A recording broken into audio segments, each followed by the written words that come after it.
Di pulau ini hidup seekor landak yang bisa berlari dengan sangat kencang bagaikan kilat. Sonic sebenarnya harus merahasiakan kekuatannya, namun ia malah terus bermain-main. Sampai datanglah makhluk-makhluk lain yang ingin menangkapnya. Sonic pun dibawa kabur oleh pengasuhnya dan diamankan. Namun sekarang tempat ini tidak lagi aman bagi Sonic, sehingga ia harus dipindahkan ke bumi. Dan burung hantu pengasuhnya sampai rela mengorbankan nyawanya demi melindungi Sonic. Dan kini sudah 10 tahun Sonic berada di bumi. Karena kecepatannya, ia membuat bingung polisi yang sedang berjaga. Sampailah polisi ini tak sengaja menemukan bulu Sonic yang terjatuh. Karena gabut, Sonic pun malah mengajak kura-kura yang lambat untuk berlari dengan kencang menikmati dunia. Sonic hanya seorang diri tinggal di bumi sebab tidak ada yang boleh mengetahui keberadaannya. Jika ketahuan, Sonic harus pindah ke Pulau Jamur yang tidak ada satupun manusia di sana. Sehingga kini Sonic hanya bisa melihat dari jauh orang-orang yang ia sukai selama berada di bumi. Lihatlah bagaimana Sonic berpura-pura sedang bermain baseball dan dia sendirilah yang memerankan semua posisi dengan kecepatannya.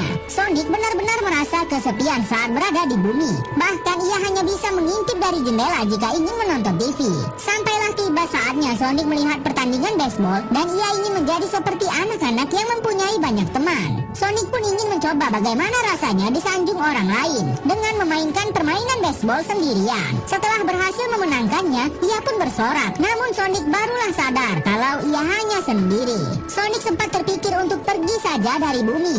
Namun ia masih belum ingin meninggalkan kota yang sangat ia sukai ini. Akhirnya Sonic pun mencoba melampiaskannya dengan mengolok-olok salah seorang warga. Sampai pria ini dianggap gila karena terus-terusan mengatakan ada hantu biru di kota ini. Padahal itu semua ulah Sonic. Sonic berlari sangat kencang mengelilingi lapangan untuk melampiaskan emosinya.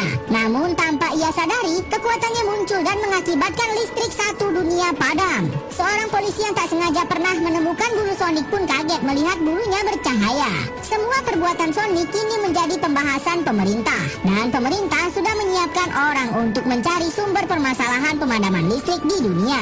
Dan inilah dia orangnya, Dr. Eggman. Wajar saja pemerintah mengandalkan dia, sebab Dr. Eggman punya alat super canggih untuk mendeteksi fenomena semacam ini. Saat drone Dr. Eggman menelusuri hutan, ditemukan sebuah jejak kaki misterius. Dan Dr. Eggman langsung tahu kalau itu bukan jejak kaki makhluk biasa. Pasukan pun langsung dikerahkan menelusuri hutan. Dan Sonic sangat panik sekali. Ia langsung bergegas dan memindahkan semua barang-barangnya dan akan meninggalkan bumi. Sonic menyelinap ke rumah warga dan siap menggunakan cincin portalnya untuk meninggalkan bumi. Namun ia malah dipergoki pemilik rumah, yang tentu saja kaget melihat makhluk seperti Sonic ada di rumahnya. Sonic pun juga terkena tembakan bius di kakinya. Karena mulai pusing, Sonic malah tak sengaja membuka portal ke San Francisco. Lalu Sonic juga menjatuhkan semua cincin portal